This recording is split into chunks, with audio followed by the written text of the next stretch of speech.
Bonjour à tous, bonjour à vous qui êtes avec nous dans l'hémicycle du CESE, cette très belle salle. Bonjour à vous qui nous regardez à distance avec votre classe dans les autres salles. Et bonjour à vous tous qui êtes en ligne. Je suis Sophie Fay, je suis journaliste au Monde et je suis très heureuse d'être avec vous pour cette table ronde sur le thème « Concilier sécurité économique et contraintes budgétaires, une gageure ». On est en plein dans l'actualité et je vais tout de suite passer la parole à nos experts. Cette table ronde a été préparée par le CEPI, un des principaux centres de recherche en économie internationale en France, et en particulier par Isabelle Bensidoun. Isabelle est adjointe du directeur du CEPI. Elle est l'auteure aussi d'une formidable bande dessinée sur la folle histoire de la mondialisation, qui a déjà quelques années, mais que je vous recommande, qui est toujours aussi instructive. Isabelle, tu as préparé cette table ronde pour tenter de répondre à cette question, concilier sécurité économique et contraintes budgétaires.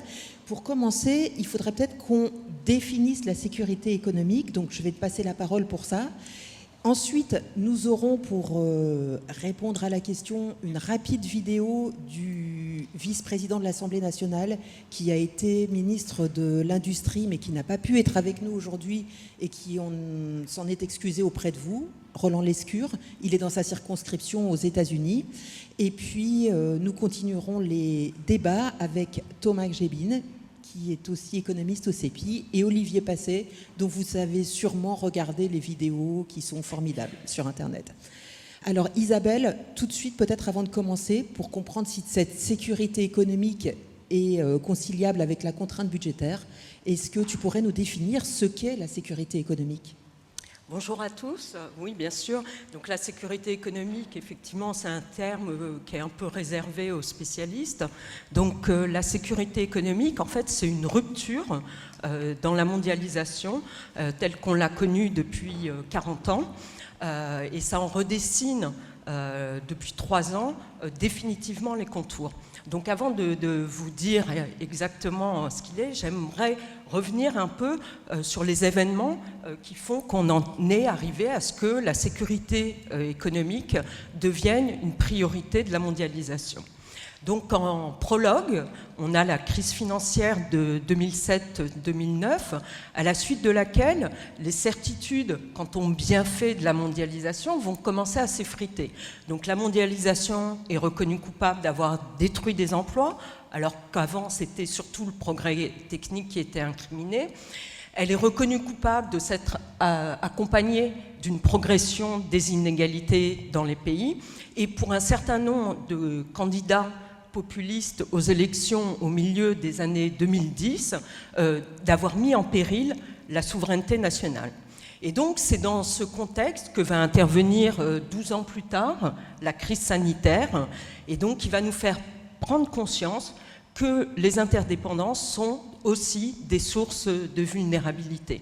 Donc on se rappelle, quand les médicaments, quand les respirateurs, quand les masques sont venus à manquer, et à partir de là, les gouvernements vont commander, c'est le cas aux États-Unis, c'est le cas en Europe, des rapports sur les chaînes de valeur mondiale. Donc ces chaînes de valeur mondiale qui se sont développées pendant la période d'hypermondialisation qui s'est déroulée des années 90 à la crise financière.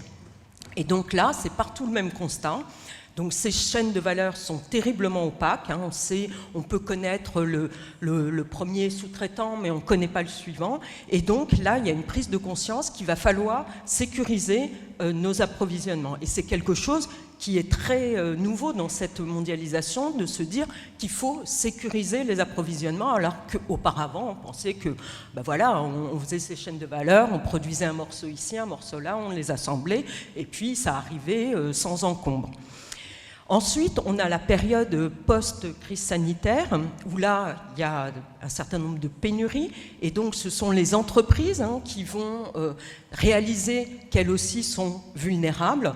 Donc quand l'acier, quand le bois, le papier, les semi-conducteurs sont venus à manquer, mettant en grande difficulté des pans entiers de l'industrie. Et donc pour les entreprises, elles réalisent à ce moment-là qu'il va falloir désormais, dans un monde qui est moins fluide qu'auparavant, qui est moins sûr, qu'il va falloir qu'elles intègrent dans l'équation de leur coût ce coût du risque d'insécurité.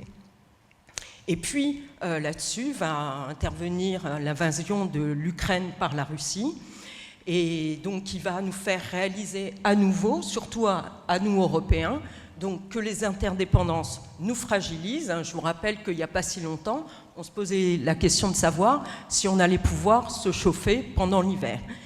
Donc, à partir de là, et à la suite de ces différents épisodes qui ont tous pointé dans la même direction, donc la mondialisation dont le mantra était jusque-là une libéralisation toujours plus poussée des flux commerciaux et financiers, et bien, ça va être remplacé par une logique de sécurisation.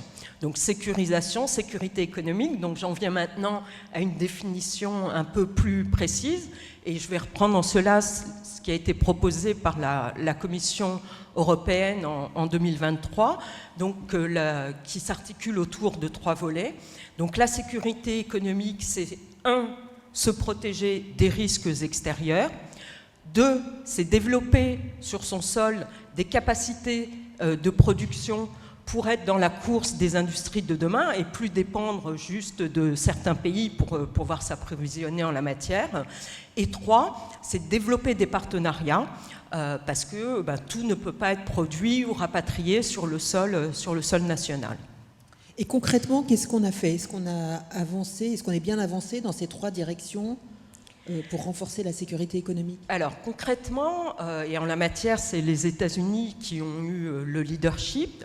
On va se mettre, alors pour le premier volet, donc pour se protéger de l'extérieur, on va se mettre à contrôler les flux commerciaux et financiers. Donc c'est vraiment quelque chose qui est complètement contradictoire avec ce qui prévalait jusque-là, parce que je vous disais, jusque-là, c'était réduire toutes les entraves à la circulation des biens, c'était ce processus de libéralisation toujours plus poussé.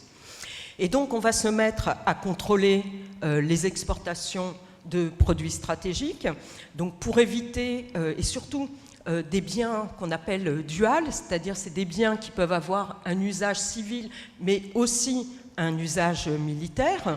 Et donc, le pays qui est principalement visé, c'est la Chine. On ne veut pas que la Chine puisse disposer d'un certain nombre d'éléments qu'elle pourrait utiliser, qui pourraient se retourner contre nous, puisqu'ils peuvent être utilisés à des fins militaires. Donc là, c'est les États-Unis, à nouveau, qui ont pris des mesures de contrôle des exportations de semi-conducteurs. Ils ont fait ça en 2022. Ils ont renforcé ces mesures en 2023, en 2024, en 2025. Ils ont entraîné avec eux un certain nombre de pays, le Japon et les Pays-Bas, parce qu'ils se disent, si nous, on met en place des contrôles des exportations, mais qu'il y a d'autres pays qui fournissent la Chine, on a complètement raté notre objectif. Ensuite, on va se mettre aussi à contrôler les investissements étrangers.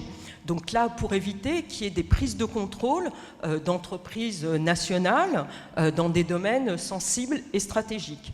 On va aussi, et là en la matière, c'est seulement les États-Unis qui ont pris ces types de mesures. L'Europe s'est posé la question de le faire, mais elle y réfléchit encore. C'est un peu la particularité de l'Europe dans ce nouveau monde de la mondialisation, c'est qu'elle est beaucoup plus lente, elle est beaucoup plus divisée, elle est plus hésitante et moins déterminée. Et donc, ils vont prendre la décision de contrôler, cette fois-ci, les investissements qui sont faits à l'étranger, notamment en Chine, dans 3 domaines stratégiques, les semi-conducteurs, l'informatique quantique et l'intelligence artificielle.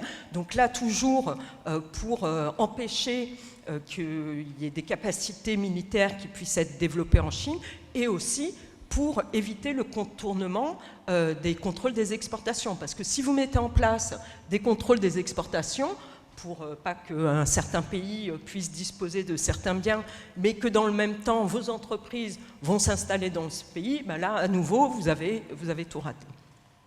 Donc l'Europe, qu'est-ce qu'elle va faire? Je l'ai déjà un peu dit, elle va prendre un peu ce train en marche, elle n'est pas restée totalement inactive, mais elle est vraiment moins déterminée, les mesures qui sont prises sont plus diffuses, sont plus multiples, la communication en la matière n'est pas claire, donc il y a une détermination qui est moins forte, elle est plus divisée. Je rappelle que l'Europe, l'ADN, c'est quand même l'ouverture, et il y a un certain nombre de pays, notamment de pays du Nord, pour lesquels ça reste très important. Et surtout, elle va y mettre beaucoup moins de moyens financiers. Donc je ne rentrerai pas sur ces aspects-là, parce que je pense que mes collègues en parleront tout à l'heure. Et donc le troisième volet, sur les partenariats, hein, je disais tout à l'heure, c'est parce que on a conscience qu'on ne peut pas tout développer sur le sol national. En la matière, il va y avoir une approche qui est assez différente des deux côtés de l'Atlantique. Aux États-Unis, pour eux, c'est terminé de signer des accords de libre-échange. Donc, ce qu'ils vont faire, ils vont signer des accords sur des biens en particulier, et donc des biens dont ils ont besoin, comme par exemple les métaux stratégiques, hein, qui sont ces ingrédients indispensables aux technologies d'avenir, et ils vont faire ça avec les alliés, c'est le fameux friendshoring. En revanche, côté européen, eh bien, on reste un peu dans le monde d'hier, et on continue pour cela à signer des accords de libre-échange et à ne pas remettre en cause ce principe. Donc ça, c'est sur le volet pour se protéger de l'extérieur. Maintenant, sur le volet développement des capacités sur le sol national, là, eh bien, c'est la grande réhabilitation des politiques industrielles, hein, qui était la bête noire de la mondialisation d'avant, sauf dans un pays, en Chine. Et d'une certaine manière, ce qu'on peut dire, c'est qu'à partir de là, on va s'inspirer de ce qu'ont fait les Chinois, hein, qui ont mis en place des subventions massives pour développer leur industrie, avec un succès quand même assez important, puisqu'ils sont devenus les leaders dans un certain nombre d'industries d'avenir, et notamment dans les industries vertes. Donc, je crois que j'ai fait les trois volets. Alors, tout ça était bien lancé, et puis arrive Donald Trump, et là, tout est remis en question, parce que le friendshoring, on ne sait plus très bien qui sont les amis, donc on a de nouveau un bouleversement.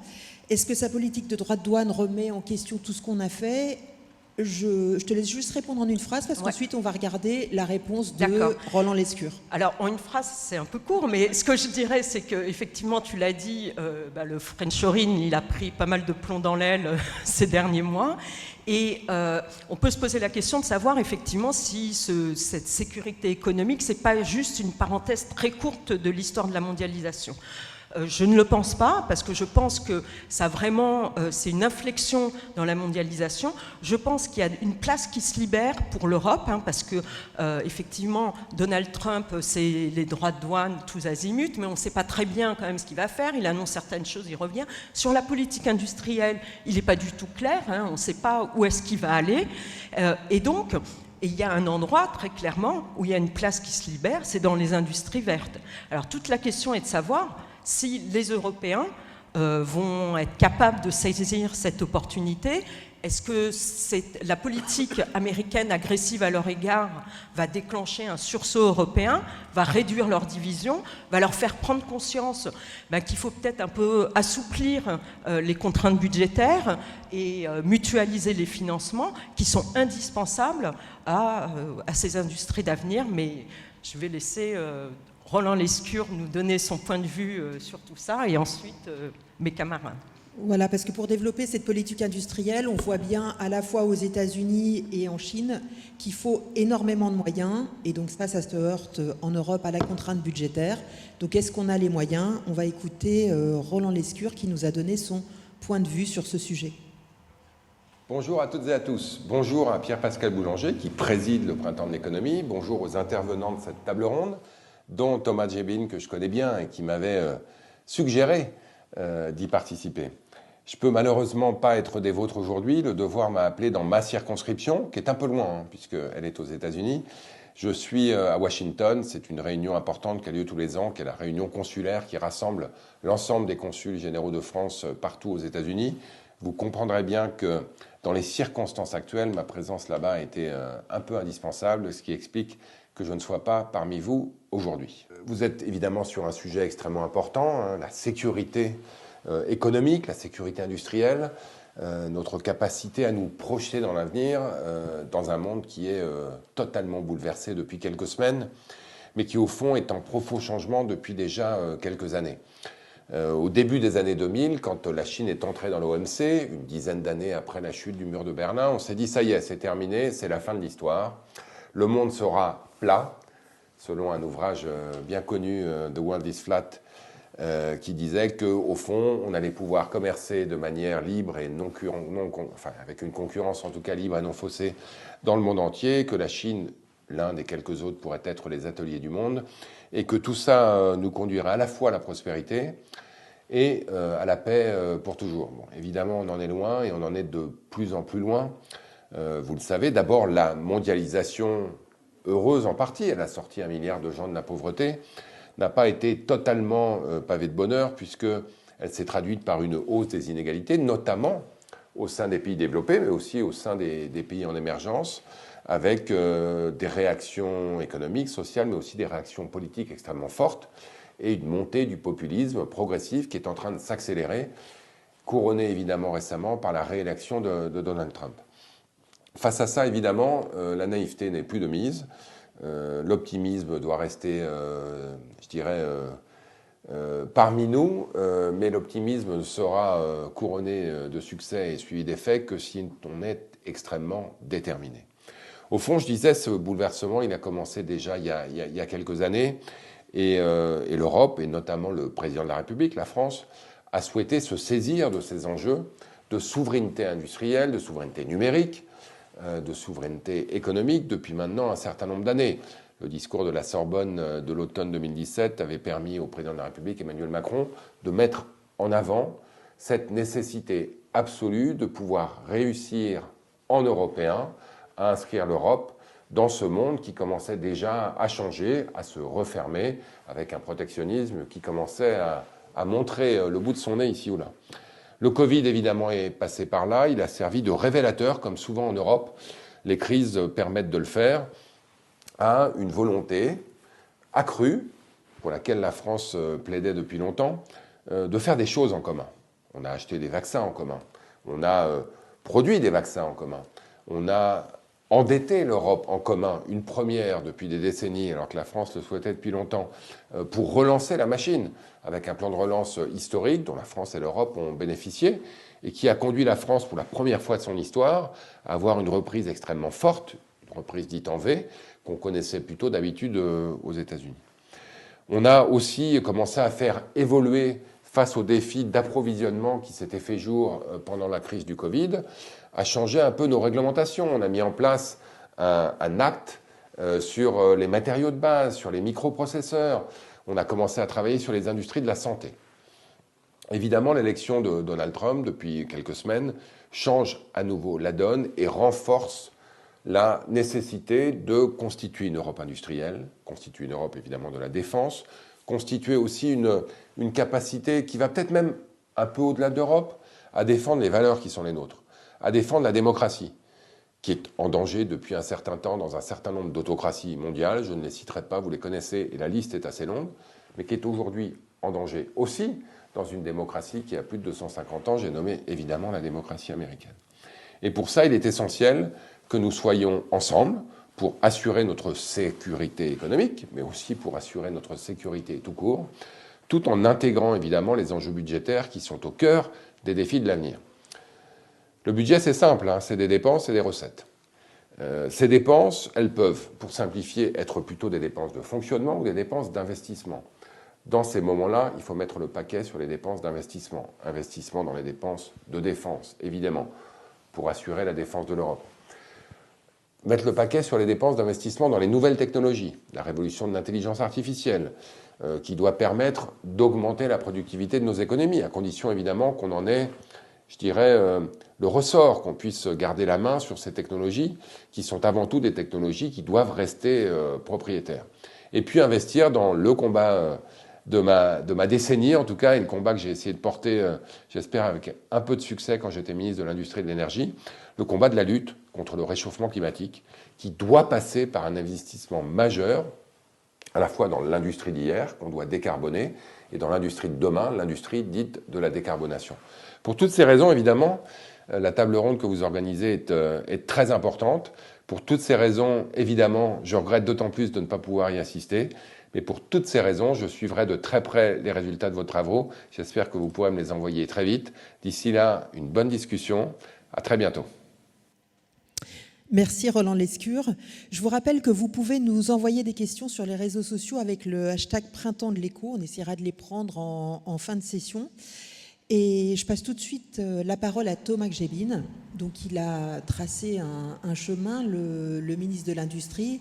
Il y a eu depuis 2 rapports. Il y a eu aussi le rapport, depuis qu'on est entré dans cette nouvelle phase de la mondialisation, le rapport d'Enrico Letta, le rapport de Mario Draghi. Mais finalement, on a l'impression qu'on avance beaucoup moins que les États-Unis ou que ce que la Chine a fait par le passé. Qu'est-ce qui nous gêne? Est-ce que c'est cette contrainte budgétaire? Oui, merci beaucoup déjà pour l'invitation. Je suis très heureux d'être ici ce matin.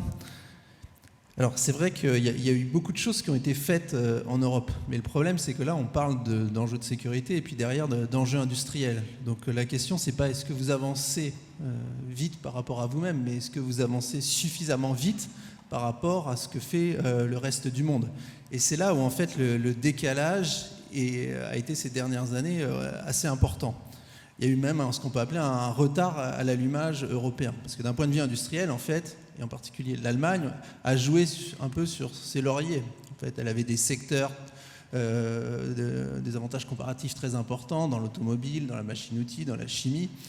Et il y a peut-être eu une forme de complexe de supériorité qui a fait qu'en tant qu'Européens, on n'a pas vu qu'il y avait une concurrence ou une industrie très forte qui se développait ailleurs, en particulier en Chine. Et donc, ce qui fait qu'on n'a pas investi suffisamment ces dernières années. Juste quelques chiffres pour illustrer ça. Sur la période 2016-2024, quand on regarde les grands projets industriels, l'Europe, l'Union européenne, c'est 8% des investissements industriels au niveau mondial. 8%. L'Asie, c'est plus de 50%. Les États-Unis, c'est 17%. Donc vous voyez que rien que sur les investissements industriels, donc c'est essentiellement dans les industries d'avenir, les industries vertes dont a parlé Isabelle, on voit qu'il y a un gros retard à l'allumage. On a beaucoup parlé aussi des plans européens ces dernières années, mais là aussi, donc je ne veux pas dire que l'Europe n'a rien fait, mais en termes d'ordre de grandeur, c'est pas comparable avec ce qui a été fait ailleurs. Je vais prendre 2 exemples pour illustrer ça. Et le président Biden a lancé un plan qui s'appelait le CHIPS Act. C'était un plan sur les puces, les semi-conducteurs. Et donc les États-Unis annonçaient un plan autour de 43 milliards de dollars. Et donc la Commission européenne a voulu s'aligner et a annoncé que nous aussi on faisait autant, et donc a annoncé un plan autour de 42 milliards d'euros. Donc vous pouvez dire 43 milliards de dollars, 42 milliards d'euros, bon, c'est à peu près la même chose. Mais en fait, et c'est toujours un peu le cas dans les plans européens, c'est que quand les États-Unis disent 42 milliards de dollars, ils mettent 42 milliards sur la table. Quand l'Union européenne annonce 42 milliards d'euros, en fait, c'est pas de l'argent qui est mis sur la table. C'est qu'ils espèrent qu'à partir d'11 milliards d'euros qu'ils n'ont pas, on va avoir un effet de levier grâce à l'investissement privé qui va permettre d'arriver à 42 milliards. Et donc, ce n'est pas du tout la même ordre de grandeur. On discutera peut-être tout à l'heure du plan de défense européen qui a été annoncé, les 800 milliards. On voit bien on annonce des chiffres qui sont très importants pour essayer de se comparer à ce que font les autres, mais derrière, la réalité de l'argent qu'il y a derrière, c'est une question qui est beaucoup plus problématique. Si on prend au niveau, par exemple, des projets individuels, juste si vous êtes un industriel, vous voulez construire une usine de batterie. L'année dernière, par exemple, vous receviez 3 fois plus d'aides si vous investissiez aux États-Unis que si vous investissiez en Europe, 3 fois plus. Donc c'était en comptant à la fois les aides fédérales et les aides locales. Presque 100% du CAPEX, c'est-à-dire de l'investissement aux États-Unis, pouvait être pris en charge par la puissance publique. Donc on voit bien que c'est une concurrence qui n'est pas tout à fait loyale. Si vous prenez par exemple sur les panneaux solaires ou les panneaux photovoltaïques, là les aides américaines étaient 10 fois supérieures aux aides cumulées en Europe et en France. Donc là c'est juste pour parler au niveau américain. Vous voyez au niveau chinois, on retrouve ce même problème, c'est-à-dire que vous avez, on estime, des écarts de coûts de production, on parle beaucoup de l'automobile, mais c'est aussi le cas dans la chimie, on dit aussi aujourd'hui dans le nucléaire, des écarts de coûts de production entre la production qui peut être faite en Europe et ce qui peut être fait en Chine de 30 à 40%. Et donc, on investit beaucoup, il y a eu des projets qui ont été importants, notamment en Europe, des projets de Gigafactory qui ont été lancés ces dernières années. Mais le problème, c'est que si vous avez des écarts de coûts de 30 à 40% par rapport à ce que font nos principaux rivaux, ça pose une question pour la survie même de cette industrie européenne. On a vu récemment l'annonce de la faillite de Nordvolt en Suède. Donc voilà, donc ça c'est un manque de réaction européenne, et je pense donc, qui s'est traduit par un manque d'investissement, et qui s'est traduit aussi par une forme de passivité, parce que comme l'a dit Isabelle, c'est vrai que pendant des décennies, on s'est un peu construit contre l'idée de politique industrielle. Chacun faisait un peu dans son coin. Il y a eu quelques projets qui ont été faits comme Airbus ou des choses comme ça, qui n'étaient pas faits dans le cadre communautaire, mais qui étaient faits à l'échelle européenne. Mais c'est vrai qu'au niveau européen en soi, on n'a pas mené de politique industrielle. Et donc là, quand il faut se réveiller, c'est très compliqué. Là, juste pour l'exemple, on parle beaucoup de la voiture électrique. La montée en puissance de la voiture électrique en Chine, c'est une stratégie qui a été menée sur 20 ans. Donc ce n'est pas du jour au lendemain. Et donc, ils sont remontés très progressivement toute la chaîne de valeur, toute la chaîne de production pour les 20 dernières années. Donc, même s'il y a un réveil européen, on voit bien que ça ne va pas se faire en 6 mois. Vous avez cité le rapport Draghi, par exemple. Le rapport Draghi dit, dans le domaine de la voiture électrique, l'Europe a aujourd'hui une génération de retard sur tous les segments de la chaîne de production, une génération de retard. Mais l'automobile était quand même le secteur, le cœur de la puissance économique européenne, le cœur de la puissance allemande. Et maintenant, sur la voiture électrique, on a une génération de retard. Donc évidemment, il y a des gros constructeurs qui ont les capacités d'investir, et la situation, on peut toujours espérer se rattraper s'il y a une réaction, mais c'est juste pour dire le danger, entre guillemets, de la situation actuelle. Alors, on a pris une grosse claque avec l'élection de Donald Trump et son amour des droits de douane qu'il veut imposer à tout le monde. On a pris aussi une grosse claque avec ce qui s'est passé en Ukraine, aussi avec les résultats des élections en Allemagne. Et donc là, on a un chancelier en Allemagne, Friedrich Merz, qui a l'air de prendre conscience de la situation et d'essayer de faire bouger les choses rapidement. Est-ce que ce revirement de l'Allemagne, qui pensait jusque maintenant que la sécurité économique, c'était les échanges. Plus on avait d'échanges commerciaux avec la Russie, plus on était en sécurité économique, plus on avait d'échanges commerciaux avec la Chine, plus on était en sécurité économique, il semble enfin prendre conscience que le monde a changé. Est-ce que ça va suffire à desserrer la contrainte budgétaire et à donner à l'Europe les moyens de ses ambitions, ou est-ce qu'on n'en est pas encore tout à fait sûr ? C'est sûr que les choses évoluent très très vite. On a rédigé, Isabelle et moi, un article pour le MAC du Printemps de l'économie, et on l'a rédigé en janvier. Donc il n'y a pas très longtemps.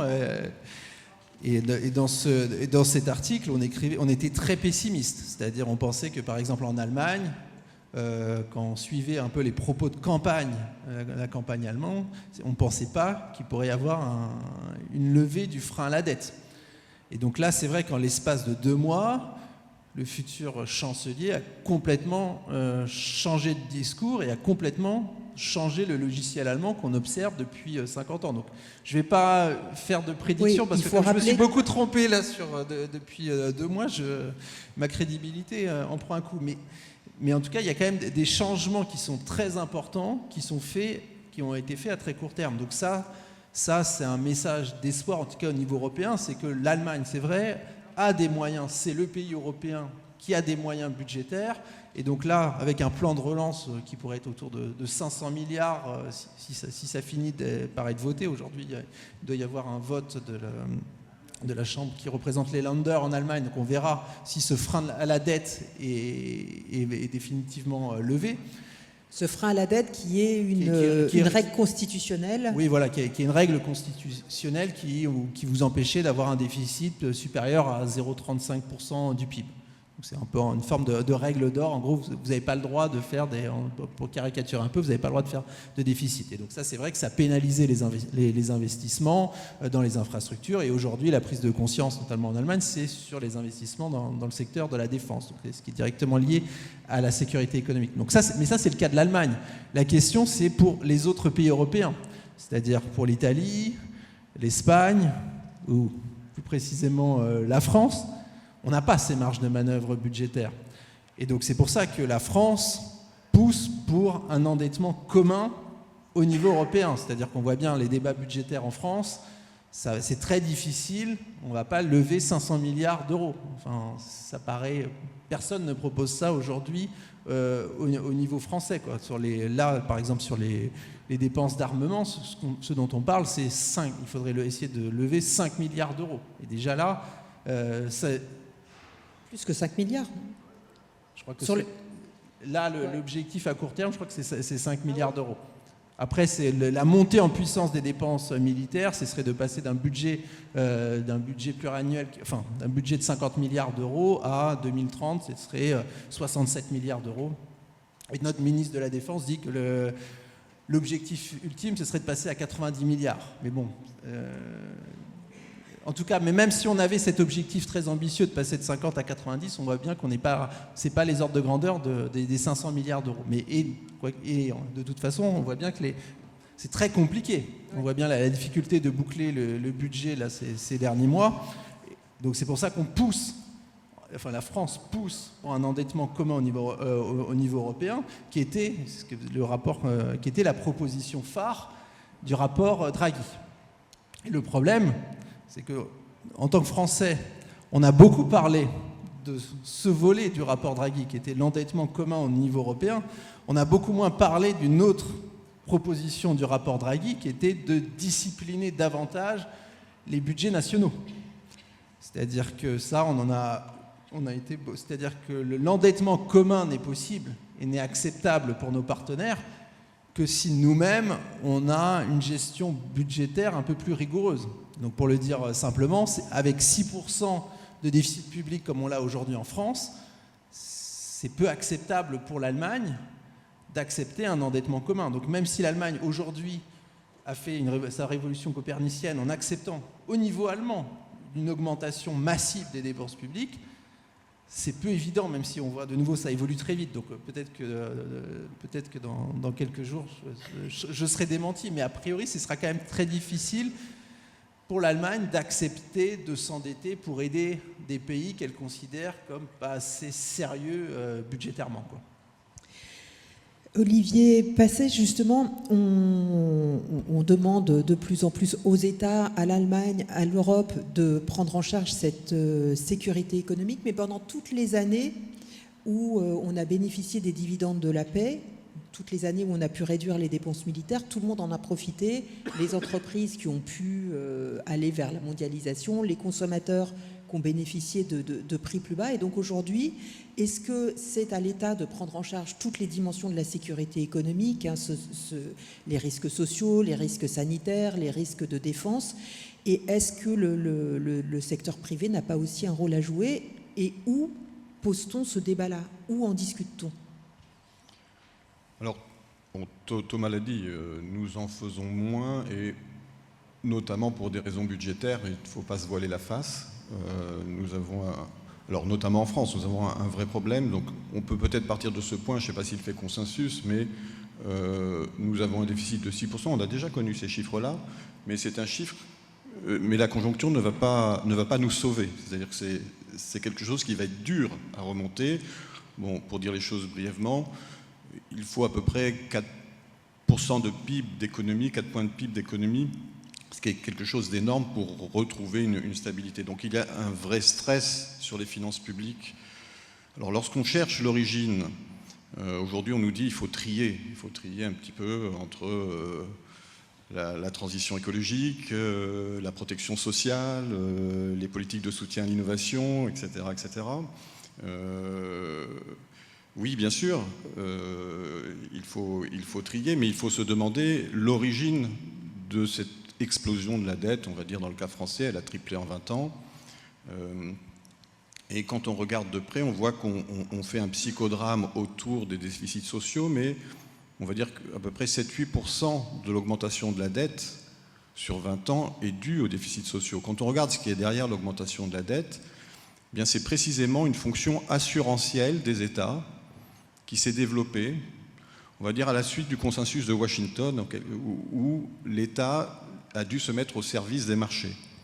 Et se mettre au service des marchés, ça veut dire énormément de choses. Également dans le domaine de la protection sociale, on a l'exemple de la flexi-sécurité, c'est-à-dire permettre aux entreprises de faire ce qu'elles ont à faire mais assurer derrière la paix sociale et une certaine sécurité pour les individus. Et tout ça, ça coûte extrêmement cher. Et ce qui a particulièrement coûté cher ces dernières années, ce sont les gros chocs que nous avons connus. La crise de 2008, où là, on découvre une fonction assurantielle des États qui est de renflouer le système bancaire, un risque non provisionné. Donc cette fonction, encore une fois, d'assureur des États n'est pas quelque chose qui est voté, ce n'est pas une fonction qui est même reconnue, on le vit dans l'urgence, et c'est un constat.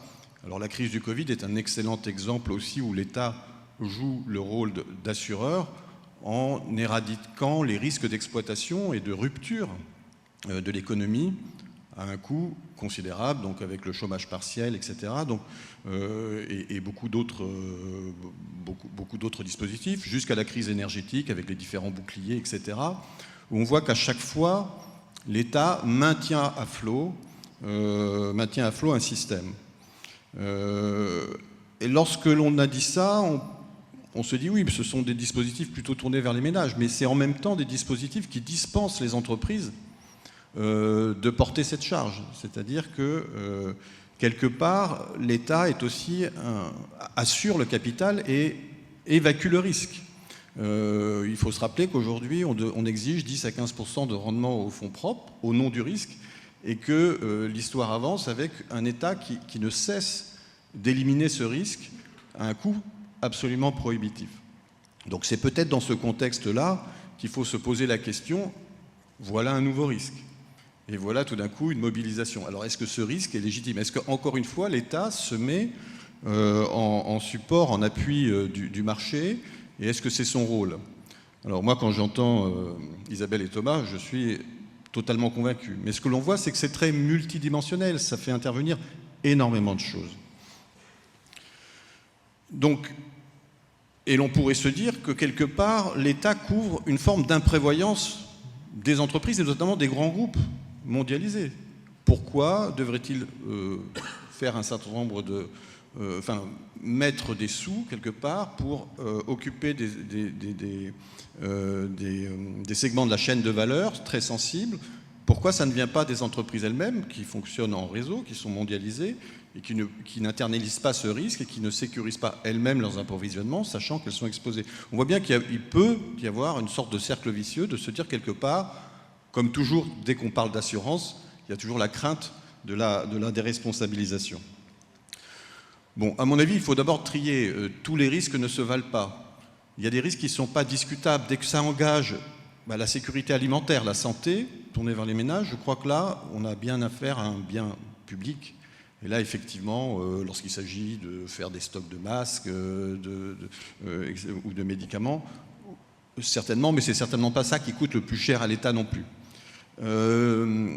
Isabelle a parlé de reconstituer, de constituer des capacités. Là, on voit qu'il y a un enjeu de politique industrielle qui peut être extrêmement coûteux. On l'a vu, les pays qui s'y mettent, c'est à base de subventions massives et beaucoup plus que des subventions de conditionnalité, etc., qui font que... Enfin, ce sont des systèmes extrêmement sophistiqués et des systèmes extrêmement coûteux. Mais l'on peut se dire, encore une fois, que pourquoi l'État devrait-il mettre au pot en matière de semi-conducteurs, par exemple, d'énergie, de métaux critiques, etc. Alors qu'au fond, la pénurie est précisément le monde idéal pour les entreprises. C'est-à-dire, nous sommes sur des segments à très forte croissance, sur lesquels, on va dire, la projection... ce sont des domaines où l'incertitude est relativement faible, et l'on pourrait se dire, peut-être que l'État, certes, peut orienter, mais n'est peut-être pas obligé de mettre de l'argent massivement. Donc Isabelle et Thomas l'ont très bien expliqué, oui, mais il y a une compétition. Si les autres le font, évidemment, ça nous engage. Mais ce que je voulais dire surtout, c'est que l'argent, c'est bien, on voit que c'est souvent trompeur, c'est habillé, Thomas l'a très bien expliqué, du côté européen, on compte sur des effets de levier, etc. Il y a toujours un affichage extrêmement favorable. Mais en vérité, Isabelle l'a montré aussi, cette politique de sécurité prend bien d'autres dimensions que la dimension budgétaire. Donc elle en a parlé à propos de la du filtrage ou de la sécurisation des exportations sur des biens stratégiques. Elle a montré effectivement la part des accords, de la diplomatie, donc de la diplomatie économique et du friendshoring dans tout cela. Et puis la politique industrielle, et c'est peut-être là que le bas blesse. Donc certainement moins de moyens, mais surtout l'Europe ne sait pas faire ou ne sait plus faire. Les États-Unis, depuis longtemps, on va dire, il y a un partenariat État-grande entreprise qui fonctionne et qui a ses rouages institutionnels. Discuter avec une grande entreprise mondialisée aujourd'hui, on n'est plus à l'époque du plan, c'est-à-dire on avait des entités implantées dans un petit entre-soi où chacun se comprenait par rapport à une notion de la souveraineté qui était extrêmement claire. Parler avec LVMH, le patron d'LVMH aujourd'hui, ou Total Énergie, il a un tout autre horizon, et le mobiliser sur des intérêts portant sur le territoire. Donc on peut parler d'argent, mais il faut surtout s'inquiéter que souvent les enveloppes européennes, elles sont là, elles sont un peu faussées, mais en plus, j'allais dire, c'est des chiffres. Et on ne sait jamais très bien quelle est la véritable stratégie. On a même l'impression qu'il y a une méconnaissance de l'entreprise et de ce qui est essentiel. Donc il y a des choix stratégiques extrêmement importants. Est-ce qu'il faut occuper tous les segments de la chaîne de valeur ou en occuper que très peu, mais qui nous permettent d'être dans un équilibre de la terreur, j'allais dire, en cas de difficulté? Est-ce qu'il faut jouer le coup d'avant ou le coup d'après? Julien Pillot évoquait par exemple la fusion nucléaire, des choses comme ça. Voilà. Donc tout cela, au fond, l'argent public ne nous dit pas. Et si on n'a pas derrière une organisation, une véritable entente, et sur ceux qui ont suivi les printemps de l'économie, il y avait une session extrêmement intéressante où il y avait la présence d'un grand patron, d'un chercheur et d'un fonctionnaire. Et quand on voit à quel point le dialogue est impossible et que ce sont des cultures qui sont presque dans l'incommunication, c'est très saisissant. Et là, on a l'impression, effectivement, là, il y a une dimension extrêmement forte qui compte. Et donc, la politique industrielle, je m'inquiéterais d'abord de ça. C'est-à-dire que pour avoir travaillé au plan pendant des années, je sais que la concertation, on ne sait plus faire et on ne sait plus avec quel interlocuteur travailler ces enjeux. Il y a un domaine où ça a fonctionné, il faut quand même qu'on ait un propos un peu optimiste, c'est dans le domaine financier. Il y a quelques années, quand la bourse de New York est sortie du capital de Euroclear. Euroclear, c'est cet organisme où les actions et les obligations sont stockées, sont conservées.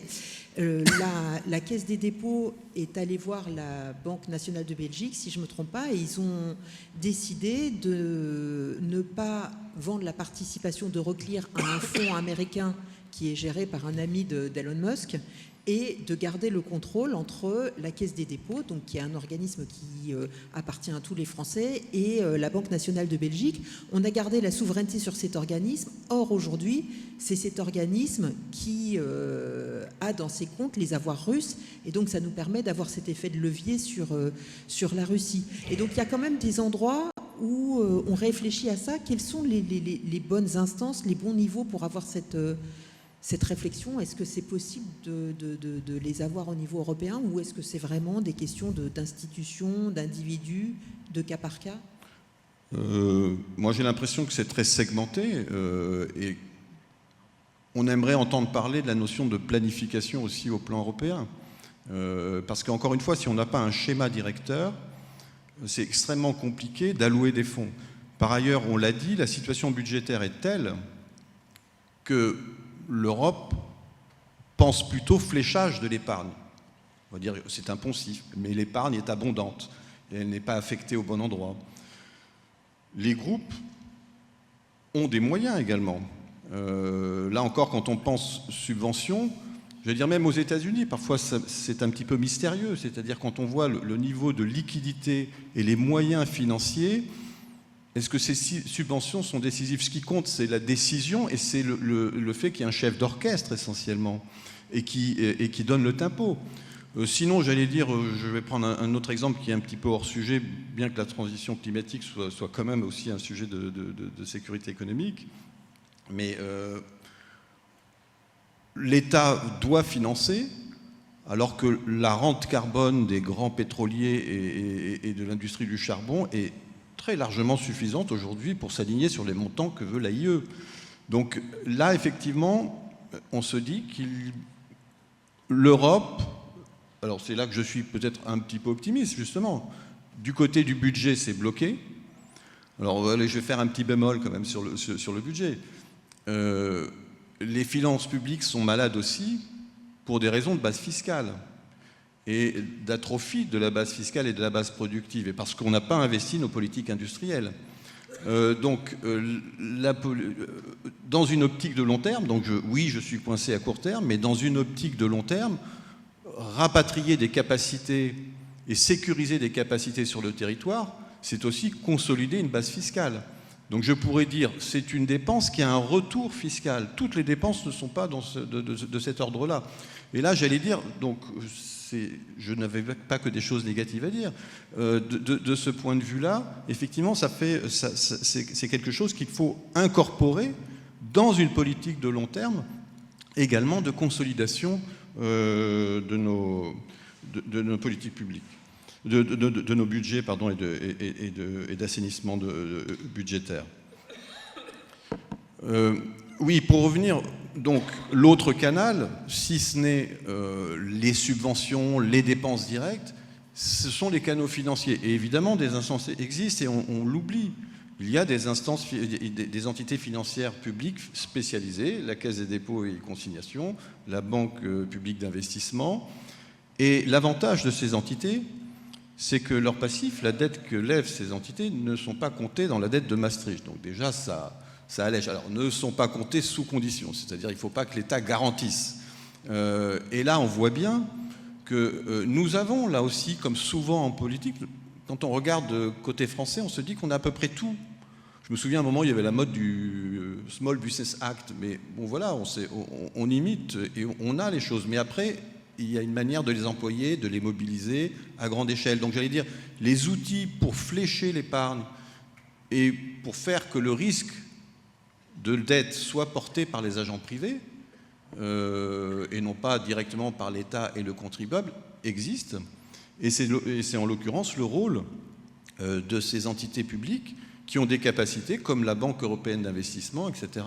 Ces outils existent et devraient être mobilisés à grande échelle. Donc il y a un psychodrame autour de la mutualisation de la dette autour d'un budget européen hypothétique qu'on aimerait. On aimerait avoir donc une instance de planification, un budget et une stratégie. Mais bon, on a des outils, la Banque européenne d'investissement, qui sont, on va dire, une sorte d'hybride. Là aussi, ça permet d'appeler des fonds et de les dispatcher. Mais là, on voit bien que c'est encore une question de stratégie. Et derrière tout ça, effectivement, se pose aussi la question du rôle de la Banque centrale européenne, qui dispose aussi d'une ingénierie pour faciliter toutes ces choses-là, des techniques de refinancement qui peuvent être ciblées.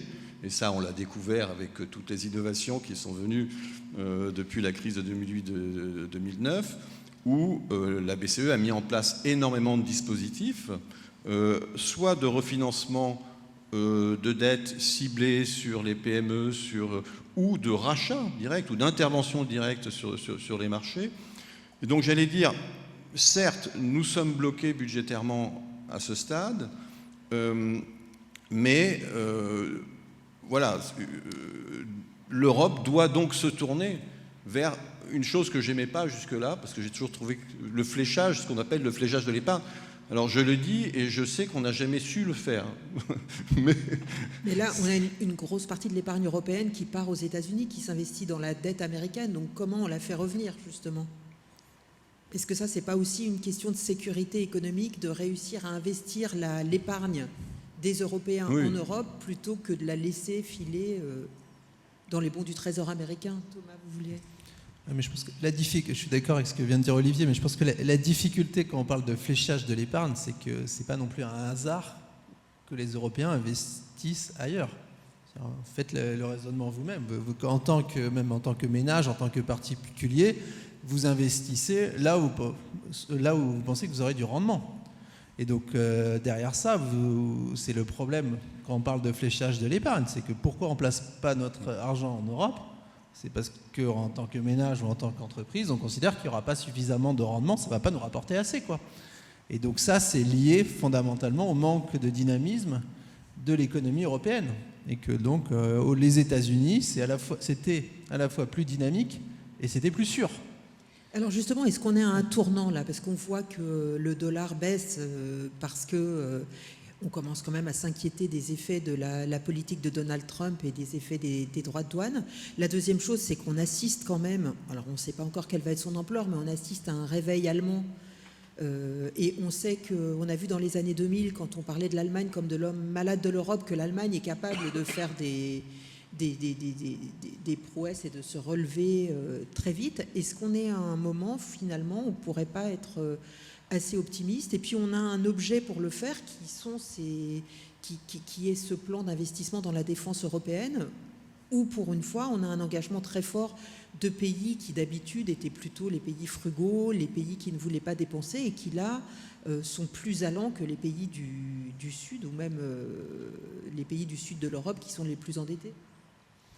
Bon, moi je suis beaucoup plus enthousiaste sur le plan allemand au niveau national que sur les avancées, même si elles sont rapides au niveau européen. Parce que justement, si vous prenez les 800 milliards annoncés par la Commission, déjà vous avez 650 milliards qui sont juste de dire aux États, vous allez pouvoir vous endetter un peu plus si vous le souhaitez. Mais la France n'a pas besoin de ça. Enfin, la question pour la France, ce n'est pas une question d'autorisation de Bruxelles. C'est une question, comme le disait Olivier tout à l'heure, de marge de manœuvre budgétaire réelle. C'est la même chose pour l'Italie.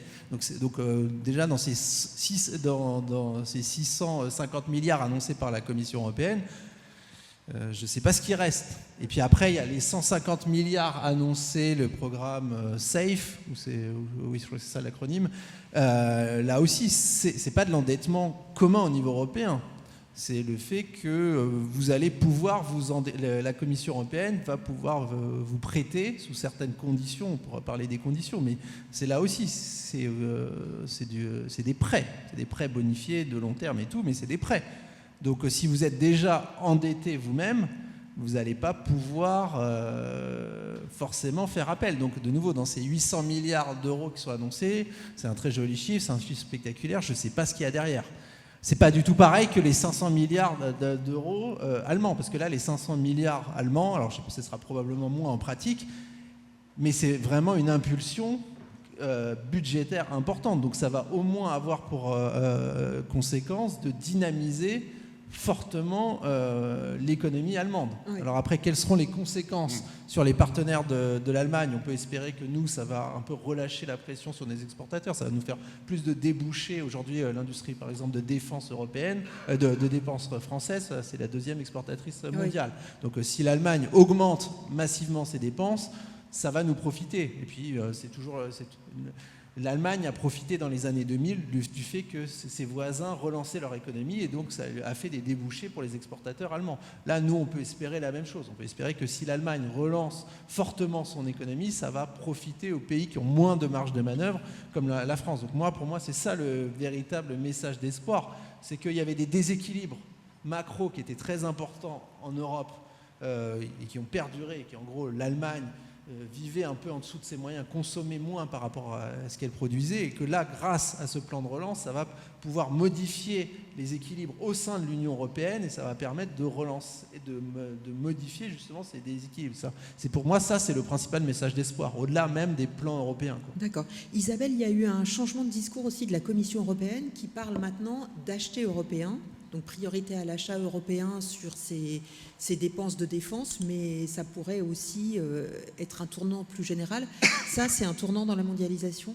Ça, c'est vraiment un tournant et ça a été quand même quelque chose de difficile. Et on s'est posé la question à plusieurs reprises et Thomas pourra en parler longuement quand il avait l'idée que les appels d'offres publics soient réservés, en tout cas en partie, aux productions nationales.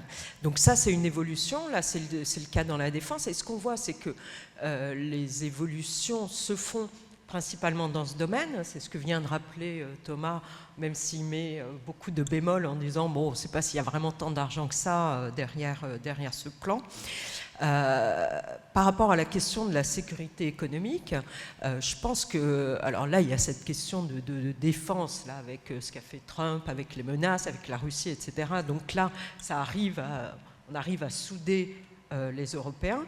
À côté de ça, je pense qu'il y avait quelque chose qui était dans l'administration américaine précédente qu'ils ont répété très souvent, c'est que pour eux, la sécurité économique, c'était vraiment le fondement de la sécurité nationale. Et de ce point de vue, j'ai le sentiment qu'on n'avance plus depuis l'arrivée au pouvoir de Donald Trump. Je veux dire, on n'en parle plus tellement. Alors si, il y a eu quelque chose où on disait on va réduire les réglementations, c'est devenu la nouvelle recette, les Américains vont réduire les réglementations, donc nous aussi on va... Et vous remarquez qu'on est toujours quand même en deuxième position hein, dans ce type de décision. Et donc on est en train un peu, alors peut-être qu'une fois qu'on aura fait ces investissements sur la défense, ça va revenir dans le débat. Et ce que disait Olivier tout à l'heure est tout à fait juste, c'est-à-dire que ce monde de la sécurité économique, il est extrêmement compliqué et il réclame de mettre en place, de remettre en place des choses pour qu'il y ait une coopération entre les États et les entreprises. Et si l'État n'est pas clair, n'est pas déterminé dans la stratégie qu'il veut suivre, vous ne pourrez jamais entraîner les entreprises avec vous, parce que effectivement, c'est des sacrifices qu'on leur demande. Quand les Américains ont mis des contrôles sur les exportations de semi-conducteurs, Nvidia, ils n'étaient pas tout à fait d'accord, mais la secrétaire au commerce américaine de l'époque, Gina Raimondo, elle disait très clairement, il va falloir que les entreprises s'alignent. Alors, ils comprenaient bien que c'était un équilibre extrêmement subtil, parce qu'il faut à la fois se protéger donc, en contrôlant ses exportations, et en même temps, il ne faut pas que ce contrôle des exportations, ou même des investissements, ce soit quelque chose qui nuise aux avancées technologiques des entreprises nationales. Donc, on aurait vraiment besoin de structures, et c'est un peu ce que disait Olivier tout à l'heure, hein, il n'y a plus de plan. Oui, mais alors tu dis entre l'État et les entreprises, et je dirais entre les entreprises européennes elles-mêmes, où là encore, la culture européenne et les institutions européennes, avec le droit de la concurrence, n'ont pas favorisé dans certains secteurs l'obtention de la taille critique. Les partenariats européens, donc nous avons des multinationales, bien sûr, mais elles ont tendance à jouer des stratégies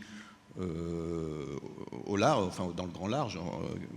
Et on sait très bien qu'il y a une fragmentation. Bon, on ne va pas revenir, c'est un sujet qui a été maintes fois évoqué dans le domaine de l'armement, mais dans le domaine des technologies également, et qui pénalise énormément. Donc là aussi, il y a une manière d'aborder aussi la question de la masse critique d'un certain nombre d'entreprises au plan européen qui demande une remise à jour de nos logiciels aussi. Alors justement, Olivier, on a une question sur le réseau X qui est un cas d'application de ce que vous venez de dire. C'est comment l'Europe compte-t-elle rattraper le retard sur les voitures électriques, hein? Est-ce qu'il y a un plan pour relever ce défi ? Il y a des bouts de plan. L'Europe investit dans la batterie. On sait très bien que ça va être l'essentiel de la valeur ajoutée. Donc effectivement, il y a une conscience de ces choses-là. Mais là, pour illustrer ce que je viens de dire, l'automobile est un bon exemple.